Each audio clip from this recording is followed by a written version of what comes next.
Avez-vous déjà vu le film Massacre à la tronçonneuse, Le silence des agneaux, ou plus récemment la série Scream sur Netflix? Eh bien, quelle que soit votre réponse, je devine que vous vous jetterez dessus après avoir vu cette vidéo, car je vais aujourd'hui vous parler d'Edward Theodore Gain, le tueur qui a inspiré toutes ces histoires. Ed Gain voit le jour le matin du 27 août 1906, dans une petite ville du Wisconsin, un état du nord des États-Unis, La Crosse. C'est un pays encore très rural, et ce détail aura une importance cruciale dans la suite de cette histoire. Il est le deuxième et dernier enfant d'Augusta et George Gain. Son frère aîné Henry et lui sont négligés par leur père et haïs par leur mère qui aurait préféré avoir des filles. C'est pourquoi l'on va s'attarder sur cette famille qu'on aurait aujourd'hui qualifiée de dysfonctionnelle et ce qui nous permettra de comprendre de nombreux aspects de la personnalité du jeune Ed. En bref, plongeons dans cette histoire mêlant religion, sexe et meurtre. Le père des enfants, George, est comme beaucoup d'hommes de l'époque un alcoolique notoire, qui néglige ses enfants.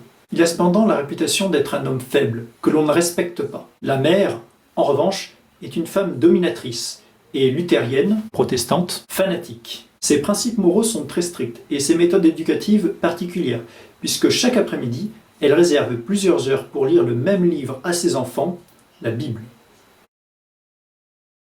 Eh bien, ce n'est pas l'interprétation qu'en fait Augusta, puisqu'elle considère que les femmes sont les récipients du péché, qui entraînent les hommes, qui seraient des créatures lubriques et pécheresses, au fin fond des enfers. Ce n'est rien de le dire. Ah oui! Et j'allais oublier qu'elle considère que toutes les femmes sont des prostituées. C'est très juste. Toutes les femmes, sauf elle. Enfin, et ça paraît évident, elle considère que son mari est un raté. Et tu avais raison, car elle prie quotidiennement pour la mort de George et force ses enfants à faire de même. En retour, celui-ci sombre plus profondément dans l'alcoolisme et commence à la battre. Certes, mais malgré la haine de l'une et le désintérêt de l'autre, il ne l'envisage même pas. Rappelez-vous, nous sommes dans une famille très religieuse. Bref, il y a quand même un aspect positif à la personnalité de Madame, puisque celle-ci se met en tête de faire vivre la famille.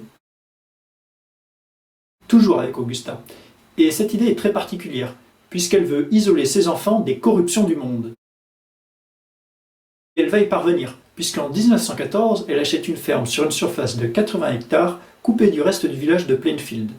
De cette manière, elle peut s'assurer de garder ses enfants isolés, sans amis. Mais cela ne lui suffit plus, et elle prétexte avoir besoin d'eux pour les travaux de la ferme, pour les retirer de l'école quelques années plus tard. Là encore, il ne s'agit que d'un stratagème, pour éloigner des deux garçons les jeunes de leur âge. Et d'ailleurs, dès qu'ils se rapprochent de l'un d'eux, ils sont punis sévèrement.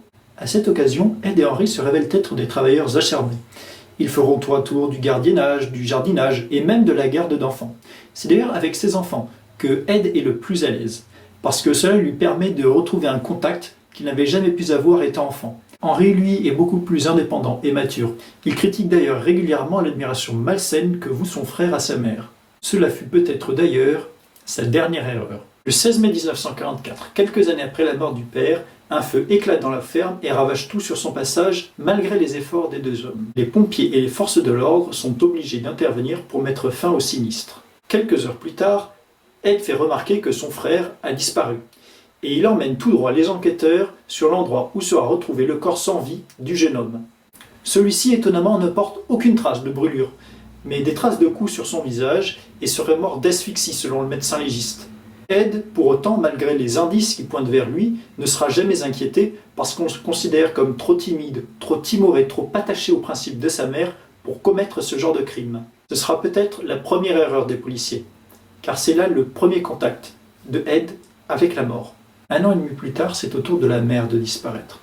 Ed se retrouve alors face à un grand vide, dans un monde qu'il ne connaît pas, qu'il n'a jamais pu explorer, et transforme les endroits les plus utilisés par sa mère dans la maison en une sorte de sanctuaire fermé, dans lequel il avouera se recueillir très régulièrement. Les années passent dans le village, sans coup d'éclat important, sauf si l'on s'intéresse à quelques faits troublants. 2 jeunes filles de 15 et 8 ans disparaissent. Leurs vêtements ensanglantés sont retrouvés le long des routes qui mènent au village. Un meurtre également est commis, mais on ne retrouve jamais le corps de la personne disparue.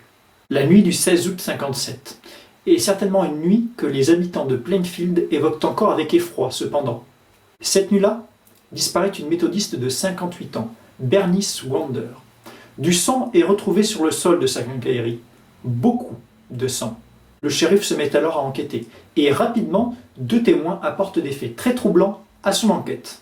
Le premier affirme avoir vu Ed rôder autour du magasin quelques heures et quelques minutes avant la disparition de la femme. Le second témoin n'est autre que le fils de la victime.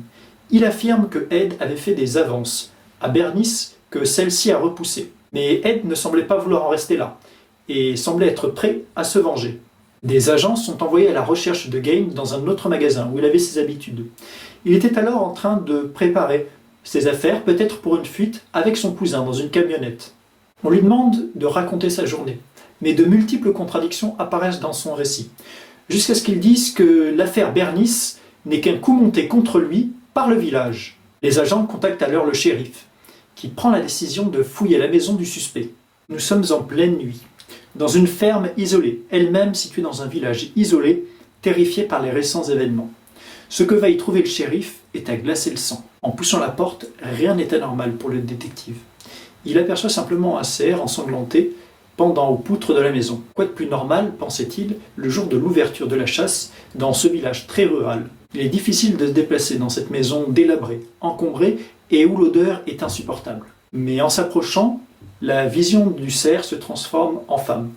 Une femme forte, une femme âgée, pendue par les pieds et dont le sang macule le sol. Et il s'agissait de Bernice, la dernière victime en date du tueur en série. On fait alors venir techniciens et policiers pour pouvoir éclairer une maison qui n'est pas raccordée au réseau de la ville. Et personne n'aurait pu imaginer qu'un petit bonhomme timide comme Ed puisse posséder une telle maison d'horreur. Des crânes sont disposés un peu partout dans la maison, y compris dans le lit d'Ed, et des squelettes parcourent la ferme. Des objets en peau humaine la décorent.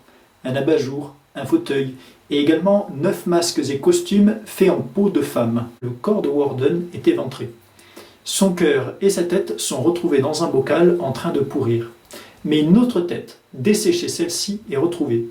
Il s'agit de celle de Mary Hogan. Elle était la tenancière d'une taverne, disparue 3 ans auparavant, au mois de décembre. On avait pensé à l'époque qu'elle avait été rattrapée par son passé mafieux de Chicago. Mais c'est en réalité sa relation très proche avec Ed qui l'a tuée. D'ailleurs, au village, tout le monde pensait qu'ils se marieraient et vivraient ensemble. Au lieu de ça, Ed l'avait tué. Le lendemain, le suspect est interrogé au pénitencier du comté. Et il avoue tout. Il prétend qu'il était dans un état d'hébétude au moment des 2 meurtres. Il les minimise. Il avoue également s'être rendu une 40aine de fois au cimetière en pleine nuit pour y récupérer divers corps. Il ne serait revenu les mains pleines que 10 fois, selon ses dires. Aussi, il nie avoir eu des relations sexuelles avec des cadavres ou avec les costumes qu'il a fabriqués, parce que selon lui, il sentait trop mauvais. Les rapports psychiatriques qui suivent le décrivent comme un homme intelligent, mais schizophrène. Lors de ses récits, il ne montre aucun remords, aucune tristesse, et cela continuera pendant les procès. Il montre plutôt de la joie à l'idée d'évoquer ses fantasmes et ses délires à d'autres personnes. Il explique que ces différents rituels lui permettaient de retrouver sa mère, de se mettre dans sa peau. Et au procès, il plaidera la folie, par 2 fois, et ne sera donc jamais condamné pour ses crimes. Au final, il est même soupçonné d'être le responsable d'autres morts. On ne sait pas exactement combien, mais ce qu'on sait, c'est que des morceaux de cadavres avaient été retrouvés chez lui et n'appartenaient pas à des femmes enterrées dans le cimetière de Plainfield.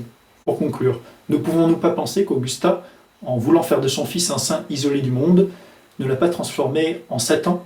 C'en est terminé de cette vidéo. Si elle t'a plu, n'hésite pas à l'aimer, à interagir dans les commentaires et même à t'abonner. Salut!